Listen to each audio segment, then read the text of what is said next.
for me, I feel like it starts with your mindset. You have to be at that point where you want to change.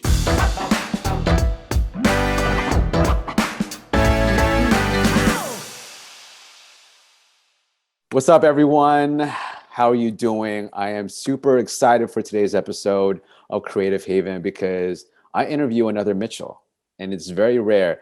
Having another Mitchell in the room, it's like having a unicorn, you know? So I'm really glad that I have Mitchell Ruiz on this podcast today because we met through a program actually online through FIA 0%, and we've hit it off ever since. And we were in Miami a few weeks ago for the FIA Mastermind event, and it was really great to just chop it up with you and also find ways that we could grow together as entrepreneurs. But I would love for you to actually tell the audience your background, your story, and how you got to where you are today. Hey, well, Mitchell, just to take it off from where you're speaking from, the pleasure was mine, man. We got on a couple of calls, just being through this program together.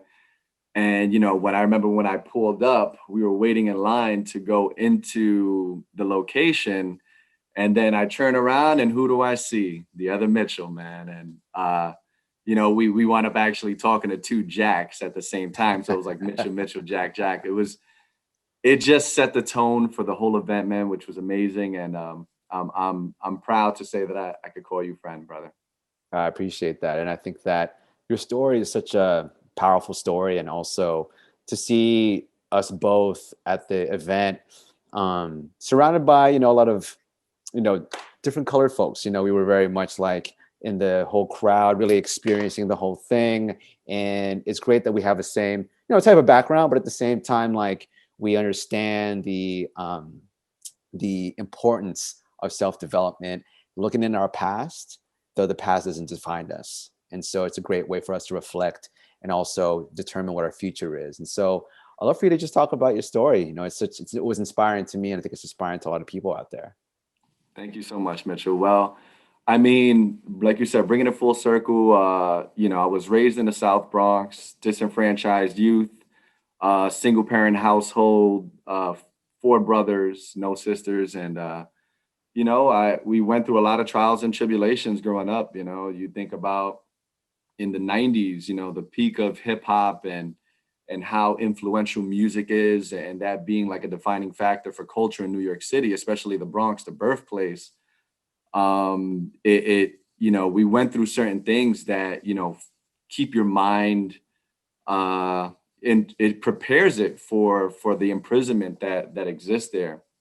And, I know you've heard of like the school to prison pipeline and those kinds of references. It's very different when you're in the pipeline because, a lot of the times there's a lot of people who don't realize it. And they just believe that it's a way of life. So after 16 years being raised in the Bronx, I moved to Miami, the place that Mitchell and I were just convening for that event. And, it woke me up because, my mindset had to adjust to that new reality. And, for a lot of people who don't move in that very influential time in our lives, we think that the world works the way that we first learned. And I learned at a young age that it didn't. And to me, that was beneficial because it was like I fell through a crack of thinking and I bumped my head, getting into some trouble. And I realized that, okay, wait, I got to think about where I am, who I am, why I am. And I moved upstate New York, man, and I had a lot of time to think. And that led me into realizing that education was going to be the only thing to liberate me from the confines that I was in. And I got my 2-year degree, wound up going to a community college. From there, didn't want to get into student loan debt, so I wound up just getting certifications, got my fitness instructor certification, became a realtor. I just went on this self-development journey of fixing looking at the potential and then putting my mind under construction. So I got braces, I changed my hairstyle, I got in shape, I started doing MMA. And yeah, man, it led me into from real estate to banking, I wanted to be an entrepreneur, but didn't fully understand it, didn't know how to. And, it taught me where I am now, where I'm like leaving my chase job to be a full-time entrepreneur, that it's just that it's a journey, and it's something that you just have to stick to that vision of yourself. Accept the fact that you can die on the way. Once I feel like you accept that reality, you kind of throw it in the back seat and then you start driving toward that destination. So here we are, man. Oh, that was inspiring. And it was a lot of great things inside there, especially the idea of visualization and manifesting what you want and changing yourself and the ability to change. The idea of the ability to have that growth mindset, right, and not a stagnant mindset or a fixed mindset. And it's great that you were able to turn around, your troubled past and also find a story in there that propels you to where you are into the future. We could always look at our past and be ashamed of it, or we can look at it as a way to make us stronger. We learn lessons that give us the, experiences that allows us to, avoid pitfalls in the future, and also gives us the advice from the past that we need in the present in order for us to make it to the future. And so I want to know from you, I know that we talked about how hip hop was one of your art forms and cultures that you experienced growing up in the Bronx. You were actually in poetry. And so let's talk about, how you got into poetry and how that's actually helped you throughout your career. I would say career as like being an artist, like being a creative inside, how that's helped you with your self-education and being a professional. That is very wonderfully said. I mean, it takes a creative, I feel like, to interpret it in that way and to be able to articulate it, because it's very much what we're yearning to understand. I feel like as human beings, we're limited by the language and the emotions that are imprinted with those words. And when we take those words and we try to make sense of the world, poetry, I feel like, allows it to be conveyed in a way that gives you something that the words themselves can't, during regular dialogue. So for me, I remember I was 18 years old. I was living upstate New York. The world kind of just stopped spinning from like the major cities that I was living in. And there was a good childhood friend of ours that was living with us at the time, and he used to write music. And I remember we threw on some Biggie Smalls beats, and we were just in the room. We were writing, and I remember I came up with a rhyme I thought was pretty dope. I think if I would remember it, I would spit it right now because I think it was pretty dope. But we kind of made a commitment there, and I'll never forget it. He was like, just no matter what happens, just tell me you'll never stop writing. And I was like, and it was one of those like bro bonds. And I was like, you got it, bro. I'm a writer. And for me, the things that I was writing about was just me trying to make sense of the chaos, really. Like, how did all these things happen?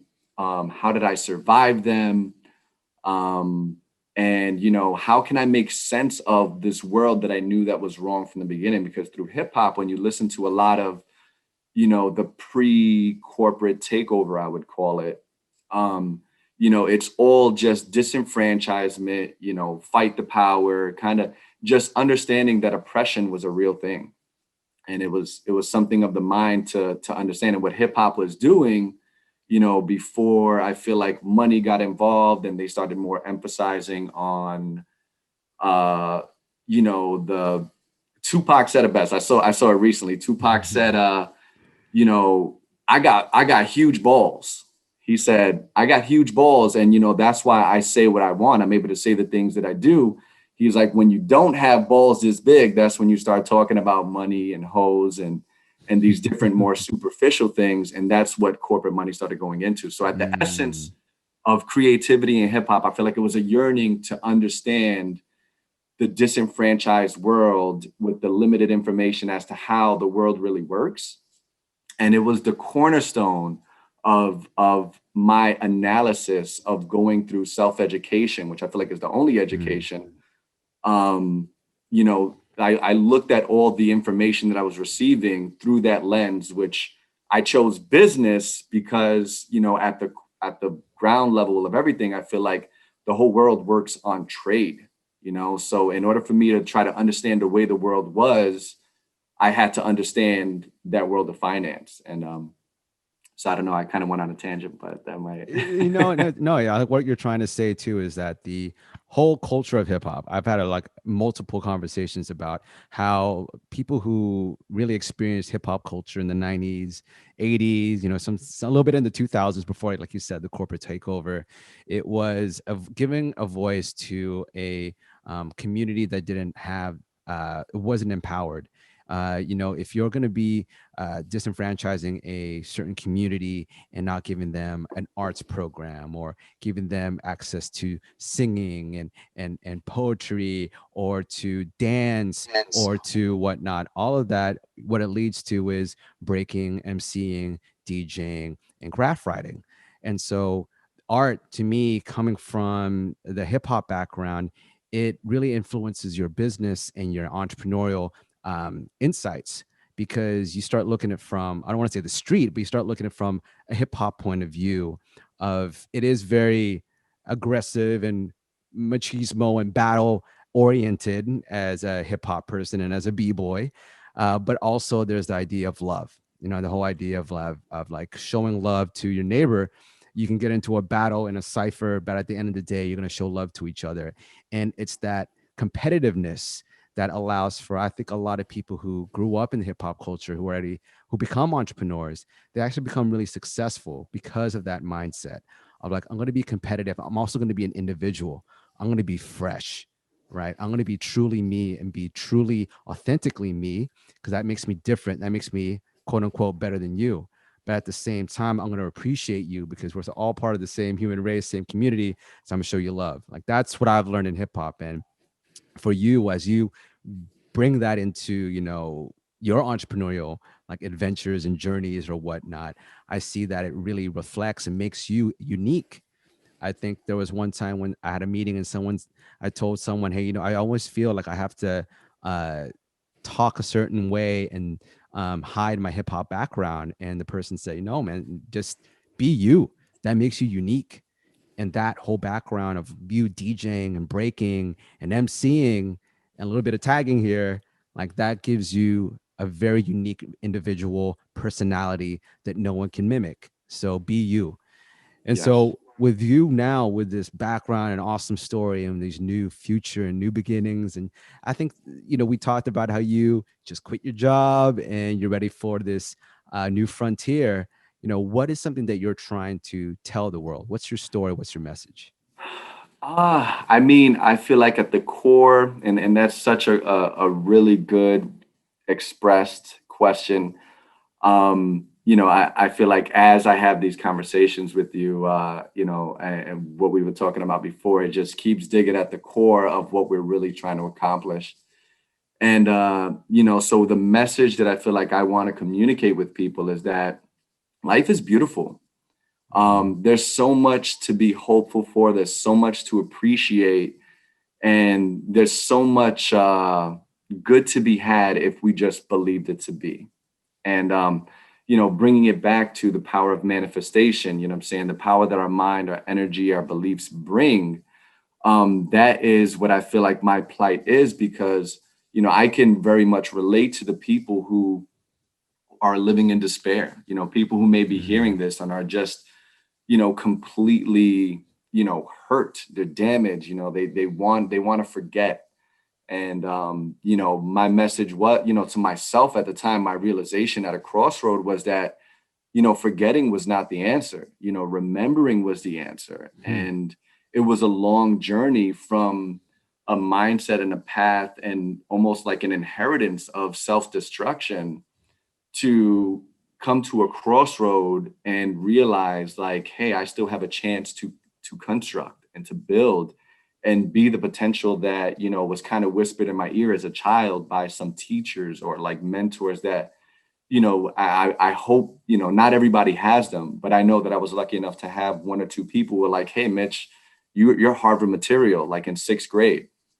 So, and knowing that, and that little voice in the back of my head that knew that, hey, somebody believed in me at one point, that's kind of the message that I want to deliver to people, is that I believe in everybody, and I truly mean that I know that everybody with the right energy, mindset, uh, release of skepticism and self-defense, which brings us to, our vulnerabilities being, empowerment, and allowing our true selves to shine through and have that, be in the same alignment of the prism of our direction, our message. Yeah, I just want people to be the best version of themselves. I want to be able to share information, and I want to be a beacon of hope for people who feel like, they're hopeless.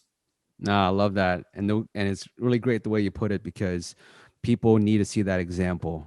People want to see others and leaders lead by example rather than just saying things and then doing something different in the background, which we see sometimes online. And it's really great because I know you, I've got to know you, and you're very genuine. And I think that as you spread your message and teach people, they're going to see that genuine nature and also the authenticity and follow you. And I know that there are different ways that we can inspire our community and future students and people who are going to be tomorrow's leaders, and to do it from a genuine, kind, compassionate, and also ambitious mindset.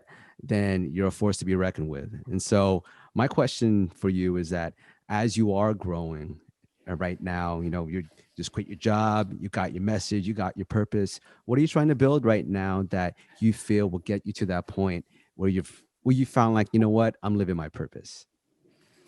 So, like, I guess you could say my passion project, when the message of my passion project is, if you could turn your pain into power, you'll find your purpose. Your purpose is that reason that you'll wake up, and is the reason why you can't go to sleep some nights. And so what I'm actually cultivating in this year, 2021, my vision for it is through a consulting program.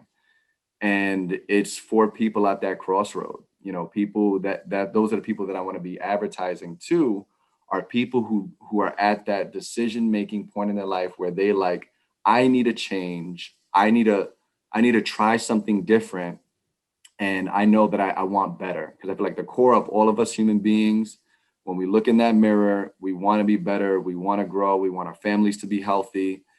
And, that's an undeniable truth. I feel like what despair does is it takes that away from us, and it takes us away from our essence. And, when we're taken away from that, we're just waiting for the suffering to end.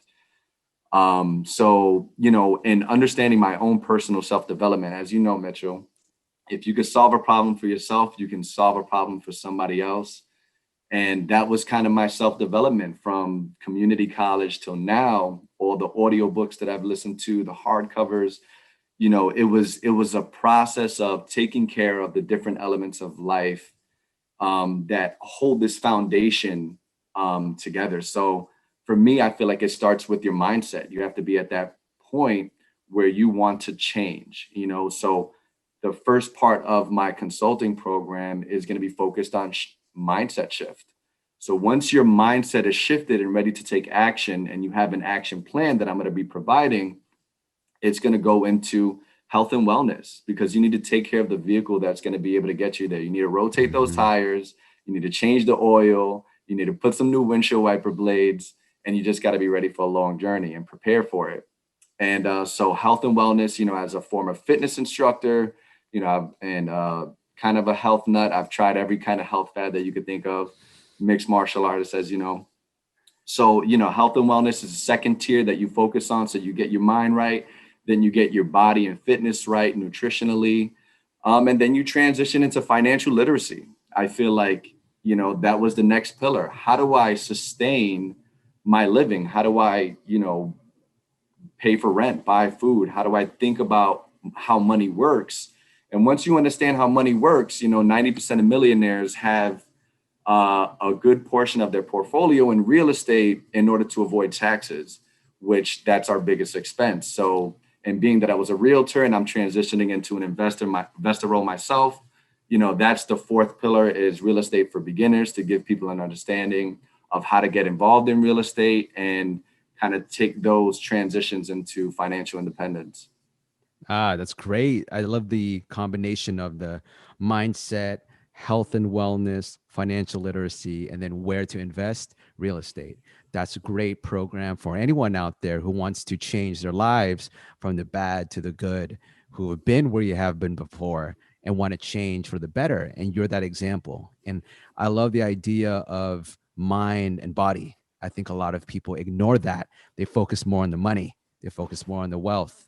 They don't really think about taking care of their body, the vehicle, like you said, that's going to take them to their dreams and their goals. And they start to degenerate. You know, they start to basically break down and not be at their fullest potential. Because I do believe for me, when I started exercising and meditating, that's when everything changed. That's when my whole morning routine has been exercise and meditation and then goal setting. And then from that point on, it's giving me so much rocket fuel to get to the next level.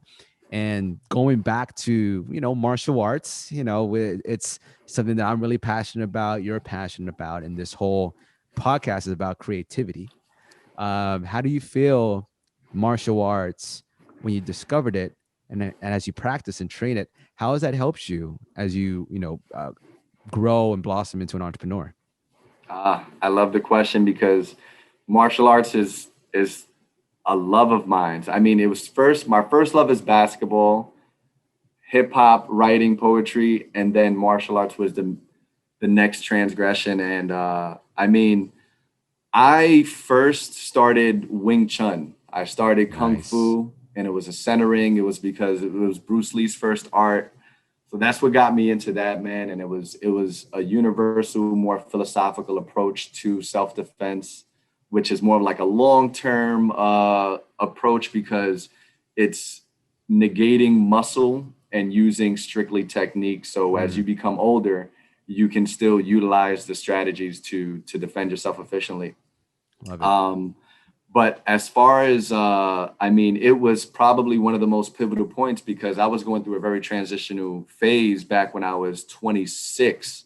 So kung fu being more of like an internal art and positioning yourself and knowing different types of ways to divert energy.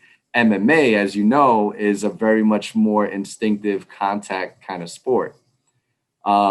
And you know, I one of my best friends introduced me to jujitsu and judo, and literally I got like a Groupon for it. That was my first intro, and I got the first like unlimited package for the month, and I did one day, and I got beat down, man. You know, and it was like that inner my ego. It sparks your ego, and they were like, "Hey, are you coming back, Mitch?" And I was like, "Hell yeah, I'm coming back. You know, I'm gonna come back and get beat up again." So, and I say that proudly because what jujitsu has taught me is like it's like hip hop. It's cultural. Mm, You get on the mat and you're a white belt, you're a blue belt, you're a purple belt, brown or black, and you get people from all different walks of life that step on that mat, man, and it really is just like this camaraderie that you make with your fellow partner, and they say your partner is your biggest asset. So I learned so much from just being humbled and then going through the process of learning and growing technique and getting in great shape. So it was just like for me, it was the perfect timing in my life, getting involved where like it put me in a really good space in my mind, put me in great shape, and I feel like there's no better incentive to move your body than when another human being is trying to suffocate you or break a limb. So so yeah. No, I feel you. I think that martial arts to me is the best way to be present in the moment, to have a lot of stress fall away, and you just don't want to get punched in the face or choked out. That's actually where you find a lot of flow state. I had a really great conversation with a friend of mine, another podcast interview, and she is a X Games skier, professional skier, and she was saying that she creates these flow and snow and flow events where people are just in extreme situations, physical situations like climbing cliffs or going down a to double black diamond, ski run. Anyways, it gets you in your flow state. And the same thing with martial arts. I feel that it's almost therapeutic to me. I miss it. I'm going to be going next Tuesday actually and training here at 10th Planet Austin with some That's awesome. friends. And what's funny about your story is that I used to Groupon hack too. I used to do the whole Groupon hop. You just go to one gym and you go to another gym and you go to another gym with Groupons. But the thing is that you'd never get a consistent Sifu or consistent coach, but it's always good to have that consistent coach. So when you now have all these tools on your belt, right? You got your martial arts, you got your new business, you got this consulting going on. It's you have a great, foundation for the future. What would you say to a lot of the future people out there who want to actually change their lives? The people out there who want to take the steps that you did. And I think a lot of people have been through what you've been through and want to change. And you're in a great position right now, surrounded by the FAA crew, all of us, Yes. all supporting each other. And I think there's a lot of people out there who want to hear the message that you have. So what's some advice for a lot of people out there who want to become entrepreneurs or who want to get out of a bad situation and turn their life around? Oh man, for me, I tell everybody that I meet. I don't know if you remember, but Mitch, fitness changed my life, man.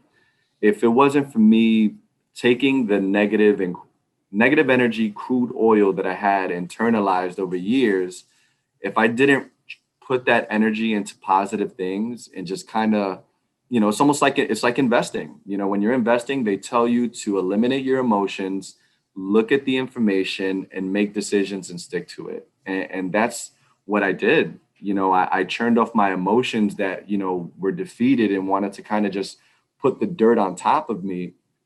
And I was like, if I can, for reference to hip hop, if I can be gangsta in this way, Mm-hmm. I can definitely be gangsta and read this book. I can be gangsta and, do these push ups and these pull ups and go to this, MMA class with these seasoned people and put my hands up like I would anywhere else, man. And, so for the person who's looking to change their life and do you have to do different things. You have to get out of your comfort zone.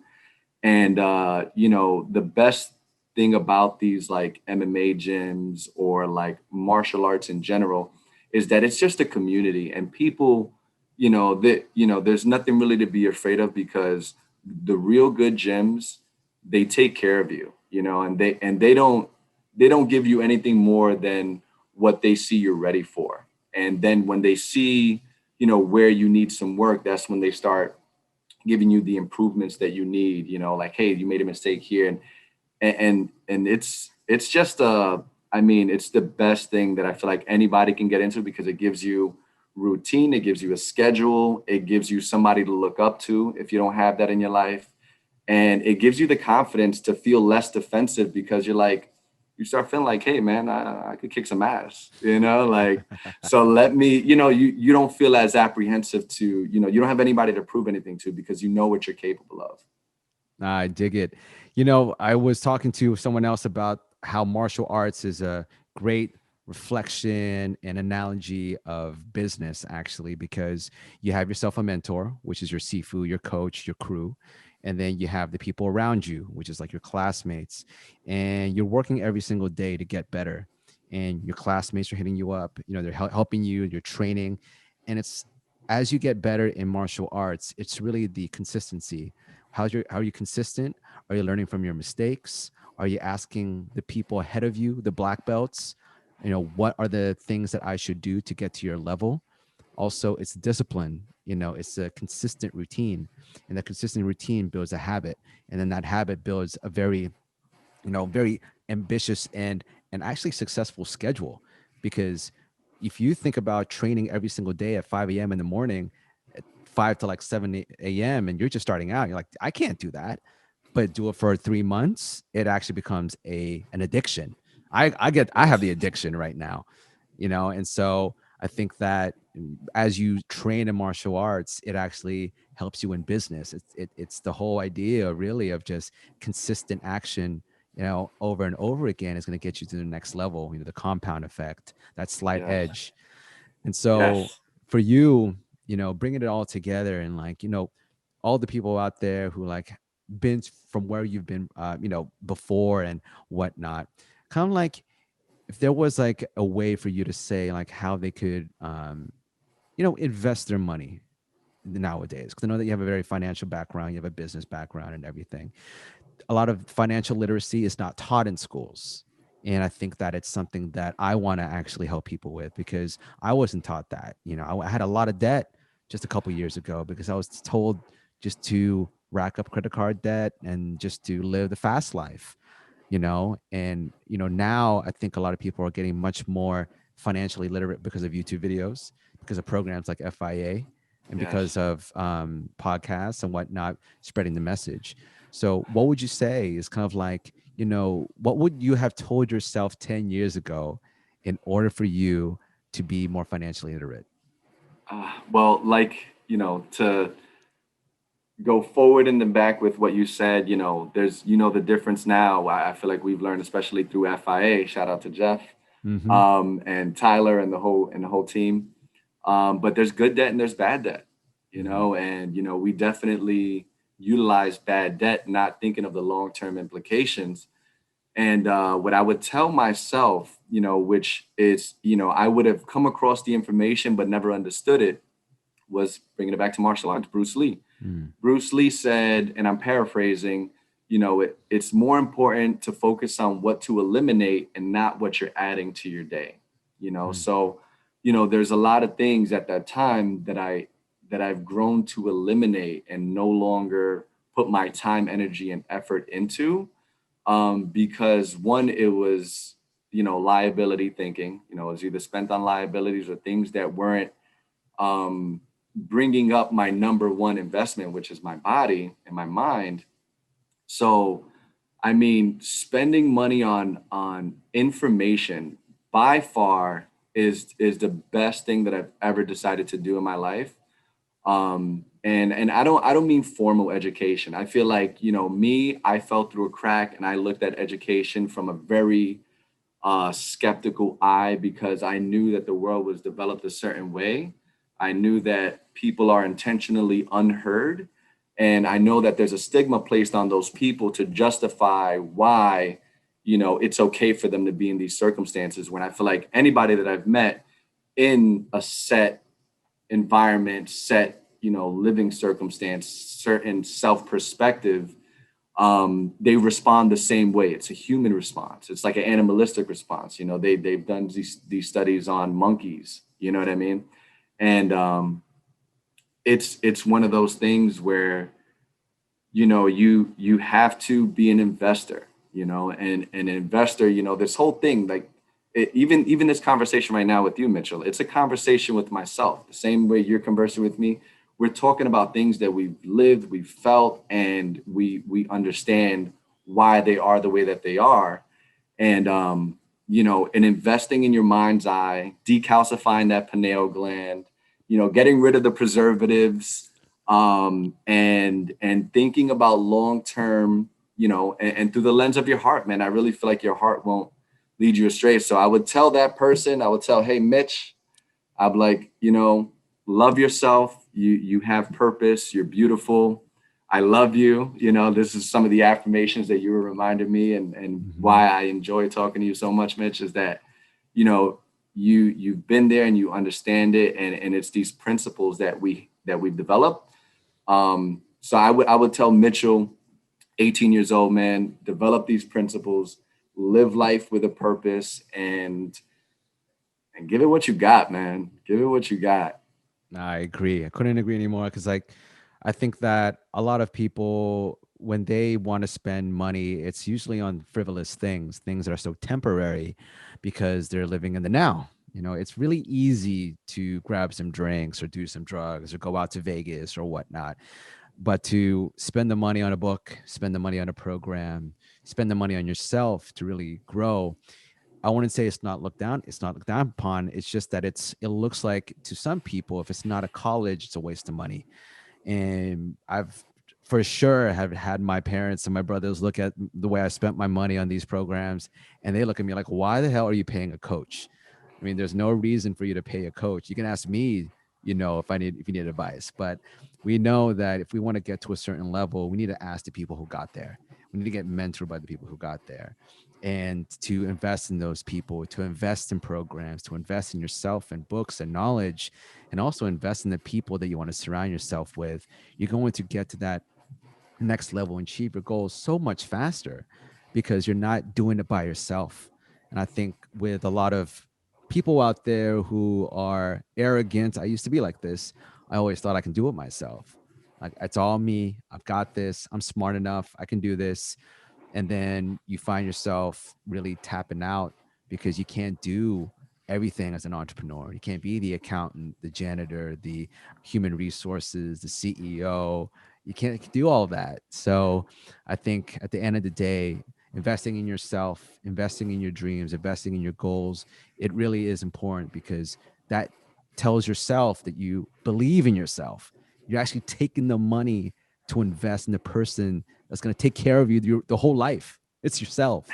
And so I love that message. And Mitchell, man, I'm really glad we got on this podcast and had this conversation. We can go on for hours. We could talk about, wealth, and we can talk about self-development, and honestly, like how hip hop culture really molded us to become the entrepreneurs and the men that we are today.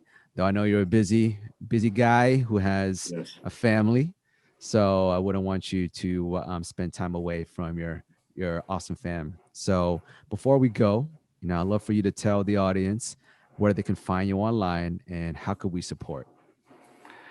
I appreciate it, Mitchell. It's truly an honor to be on your podcast, man. I appreciate your time. It's super valuable to me.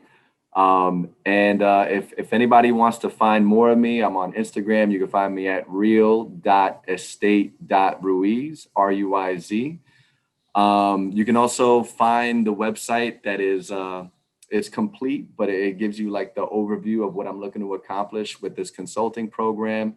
You can go to rdcconcepts.com and take a look at that. You'll find some good information there. I'm developing a resource library with a bunch of cool videos that give you information on all those different things. But again, like I said, Mitchell, it's truly a pleasure to have the universe align our paths, and for you to give me the opportunity to share my message with other people. And I'm truly grateful for your friendship. Same here. I really appreciate you, and I can't wait to see you grow, and both of us, getting to the top and helping others along the way. So appreciate you. I will talk to you and see you soon. Sounds like a plan, brother. You take All care. right. Appreciate you. Bye. Bye.